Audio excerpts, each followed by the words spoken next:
बिस्मिल्लाह रहमान रहीम। अस्सलाम वालेकुम। मैं हूं सुलेमान सैयद। नाजरीन, दुनिया का हर शख्स खुशियां हासिल करना चाहता है। To pursue happiness and to flee from pain is the ultimate goal of human life. ये हैप्पीनेस या खुशी क्या होती है? A state of well being, and number 2, a pleasurable and satisfying experience. ये वर्ल्ड हैप्पीनेस की लिंग्विस्टिक डेफिनेशन है।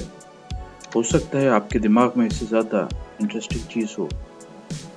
Well being से मुराद खैर व आफियत, खुशहाली और सेहतमंदी की हालत है, जबकि प्लेयर या पॉजिटिव इमोशनल कंडीशनल वो छोटी छोटी खुशियां हैं जो टेम्पररी या आर्जी होती हैं, जैसे किसी रेस्टोरेंट में फूड एंजॉय करना, सेक्स, स्पोर्ट्स या किसी आर्टिस्टिक चीज़ को देखना, या किसी इंटेलेक्चुअल सेटिस्फाइंग एक्टिविटी में इन्वॉल्व होना।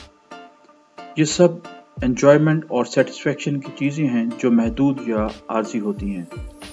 अब सवाल ये पैदा होता है कि ये मेंटल स्टेट कितनी वैल्यूएबल है। चूँकि ये साइकोलॉजिकल टर्म है, इसलिए हम कह सकते हैं कि happiness is not valuable at all. नाजरीन, हैप्पीनेस ज़िंदगी के किसी एक पॉइंट पर डिटरमिन नहीं की जा सकती। ये पूरी ज़िंदगी का सम टोटल है जिसको हैप्पीनेस कहते हैं। इस दुनिया की ज़िंदगी चूँकि आर्जी है, परमानेंट नहीं है, और कोई भी आर्जी शय इसे ट्रू हैप्पीनेस नहीं दे सकती। परमानेंट सिर्फ अल्लाह ताला की ज़ात है। अल्लाह ताला फरमाते हैं, वमन आरज़ा अन ज़िक्री फ़इन्ना लहू मईशतन व ज़नकन व नहशुरुहु यौमल क़ियामति आमा। जो मेरे ज़िक्र से मुँह फेरेगा उसकी ज़िंदगी तंग हो जाएगी और क़यामत को हम उसे अंधा करके उठाएंगे। हज़रत अब्दुल हारिस से रवायत है कि नबी करीम सल्लल्लाहु अलैहि वसल्लम ने फरमाया कि हैप्पीनेस के 4 कंपोनेंट्स हैं। नंबर 1, एक अच्छी बीवी। नंबर 2, एक अच्छा हमसाया। नंबर 3, एक कुशादा घर। और नंबर 4, बेहतरीन सवारी। ये इन 4 चीज़ें इंसान की ज़िंदगी में खुशी की कंट्रीब्यूशन का बाइस हैं। लेकिन आपकी ज़िंदगी और खुशी सिर्फ इन चीज़ों या लोगों पर इन्हिसार नहीं करती। नबी करीम सल्लल्लाहु अलैहि वसल्लम के पास सिर्फ अच्छी बीवी थी, जबकि बाकी चीज़ें उन्हें उस तरह से मुयस्सर नहीं थीं। इंसानों के बाद हम देखते हैं कि वो कौन सी कौमें या मुल्क हैं इस कुराए अर्ज़ पर जो सबसे ज़्यादा खुश रहने वाले। वर्ल्ड हैप्पीनेस रिपोर्ट के मुताबिक हैप्पीएस्ट कंट्रीज फिनलैंड और डेनमार्क लिस्ट में सबसे ऊपर हैं।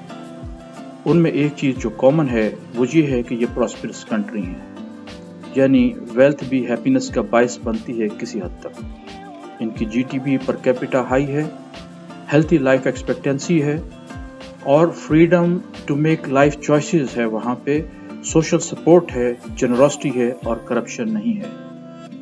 इन कंट्रीज़ की पर कैपिटा इनकम यूएसए से काफ़ी कम है, लेकिन इसके बावजूद ये खुशहाली और खुश रहने वाले मुल्क हैं जो यूएसए से और यूरोप के बाकी मुल्कों से आगे हैं। हाई लेवल ऑफ सेटिस्फेक्शन होने के बावजूद इन मुल्कों में भी हाई सुसाइड रेट है, गरीब मुल्कों की तरह। अब हम जानते हैं कि स्पिरिचुअल हैप्पीनेस क्या होती है। स्पिरिचुअली हैप्पी होने के लिए हमें लाइफ गोल्स को अचीव करने का इंतज़ार नहीं करना पड़ता। जब आप रूहानी तौर पर खुश होते हैं तो आप दुनिया को हकीकत की निगाह से देखते हैं और अंदर से आप खुश होते हैं।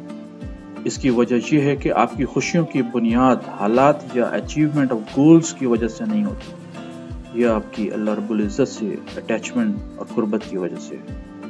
ये खुशी आपके साथ हर जगह जाती है और किसी चीज़ की मोहताज नहीं होती। ये रूहानी खुशी सेंस ऑफ होपफुलनेस के साथ होती है जो कभी कम नहीं होती।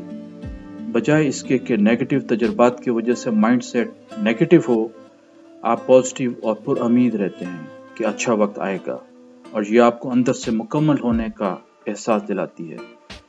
रूहानी तौर पर खुश लोगों की निशानियां ये हैं कि वो अपनी ब्लेसिंग्स को काउंट करते हैं, ना कि अपनी कमज़ोरियों को। ये लोग क़नाअत पसंद होते हैं और उनकी ख्वाहिशात यानी डिज़ायर्स कम होती हैं। रूहानी तौर पर खुश होने का ये मतलब ही नहीं कि आप दुनिया में होने वाली ट्रेजेडीज से बेखबर और अनकंसर्न्ड हो, और ना ही आप ज़िंदगी में कोई हार्डशिप फेस करेंगे, बल्कि इन सूरतों में भी आप इन सिचुएशंस में भी स्टेबल और ऑप्टिमिस्टिक होंगे जो मुश्किल वक्त में सामने आएंगी।